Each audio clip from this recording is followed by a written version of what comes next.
शुक्रवार का दिन है। खबर है भागलपुर के सृजन घोटाले की। रजनी प्रिया को सीबीआई टीम 6 सालों के बाद गिरफ्तार करती है। बड़े बड़े राजनेता, बड़े बड़े राजनीतिक गलियारों में चर्चा होने लगी है। इस गिरफ्तारी को बड़े बड़े नेता लोकसभा चुनाव से जोड़कर देख रहे हैं। क्या 6 सालों के बाद सीबीआई को रजनी प्रिया उन लोगों का नाम सही सही बता पाएगी जिन्होंने सृजन घोटाले से करोड़ों रुपए का बंदरबाट का खेला किया है। तरह तरह की मिठाइयां का आनंद सृजन से लिया है।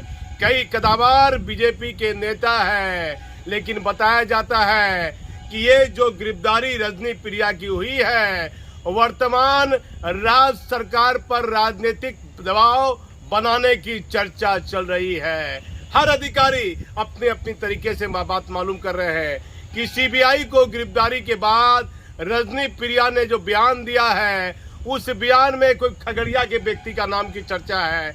भागलपुर में कई बड़े बड़े लोगों के नाम की चर्चा है, बड़े बड़े नेताओं के नाम की चर्चा है। लेकिन आज civil court, Patna civil court के सीबीआई के विशेष न्यायालय में रजनी प्रिया को सीबीआई के अधिकारी पेश करते हैं और वहां से उसे न्यायिक हिरासत के लिए जेल भेज दिया जाता है। पटना बताया जाता है, पटना जेल भी भेज दिया जाएगा। भागलपुर की कोई सूचना अभी तक नहीं है, लेकिन बार बार ये भी बताया जा रहा है कि सीबीआई के टीम उसे रिमांड पर लेकर भागलपुर सहित खगड़िया, बांका और सहरसा जैसे कई स्थानों पर रजनी प्रिया को ले जा सकती है। जिनके रजनी प्रिया और अमित कुमार से जिनके बेहतर संबंध हैं, उनकी कठिनाइयां बढ़ेगी। रजनी प्रिया मूलतः रांची की रहने वाली है और रजनी प्रिया के उनके पिताजी कांग्रेस के कोई कदावर नेता के संपर्क में भी थे और कांग्रेस पार्टी से उन रजनी प्रिया के पिताजी जुड़े हुए थे। अब रजनी प्रिया क्या एक सोची समझी साजिश के तहत अपने विरोधियों का नाम सीबीआई को बताएगी या उन लोगों का नाम बताएगी जिसने सृजन घोटाले में करीब 200 करोड़ रुपए का भी अधिक का घोटाला किया है।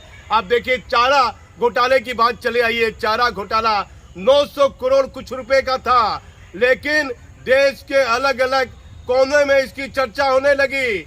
लेकिन सृजन घोटाला भागलपुर का ये सबसे बड़ा घोटाला, अब इसमें रजनी प्रिया क्या बयान देती है, ये एक सबसे अहम सवाल रहेगा।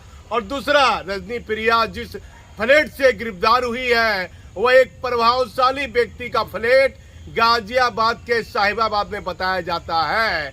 वह फ्लैट किसने रजनी प्रिया को दिलाया, वह फ्लैट किसके नाम पर एग्रीमेंट था, एक एक बिंदु पर सीबीआई की टीम जांच कर रही है। लेकिन बड़े बड़े पत्रकारों के, बड़े बड़े धन्ना सेठों के नोटबंदी के दौरान जिसने अपना काला धन व्हाइट किया है, उन इनकम टैक्स से वकीलों की नींद उड़ी हुई है।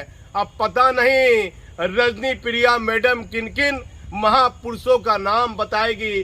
बड़े बड़े महापुरुष जो घोटाले में व्हाइट कुर्ता पहनकर अब घूम रहे हैं, पार्टी के प्रचार के लिए, टिकट के लिए प्रयासरत हैं, उन पर अब सीबीआई अपना शिकंजा कस सकती है। लेकिन 6 सालों के बाद रजनी प्रिया ने बयान दिया है कि उनके पति की बीमारी के कारण मृत्यु आती है, ये चर्चा है। हमारा चैनल इसकी पुष्टि नहीं करता है, लेकिन क्या सीबीआई के सामने जो रजनी प्रिया ने बयान दिया है कि अमित कुमार अब इस दुनिया में नहीं है, इस बिंदु पर कितनी जांच है, उसे क्या बीमारी हुई थी और उनके मृत्यु होने के बाद उनका दाह संस्कार कहाँ किया गया, क्या अमित कुमार के मामले में रजनी प्रिया जो बयान दे रही है, उसके बयान में कितनी सच्चाई है।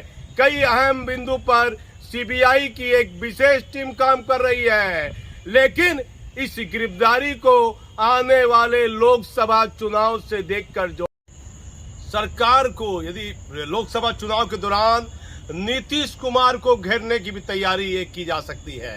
ये चर्चा होने लगी है कि केपी रमैया का नाम सृजन में, केपी रमैया फिलहाल बताया जाता है बेल पर हैं और केपी रमैया के द्वारा सीबीआई राज्य सरकार के मुखिया क्या नीतीश कुमार पर शिकंजा कसने की तैयारी करेगी, क्योंकि लोकसभा चुनाव के करीब 8-10 महीने पहले रजनी प्रिया की गिरफ्तारी हुई है।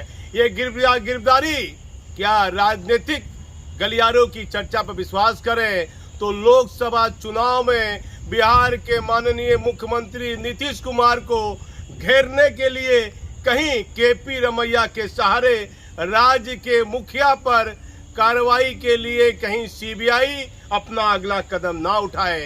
ये राजनीतिक गलियारों में चर्चा होने लगी है कि कई अहम बिंदु हैं जिस पर बिहार के माननीय मुख्यमंत्री नीतीश कुमार पर दबाव बनाने के लिए ऐसा किया जा सकता है। ये चर्चाएं होने लगी है क्योंकि केपी रमैया जदयू के चुनाव से जदयू की टिकट से सासाराम से चुनाव लड़ चुके हैं, चुनाव भले ही वह हार चुके हैं, और केपी रमैया के सरकार से कैसे ताल्लुकात थे ये किसी से छिपा नहीं है।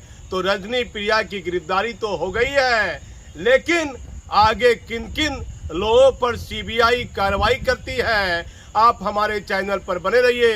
मैं भागलपुर से दीपक नौरंगी।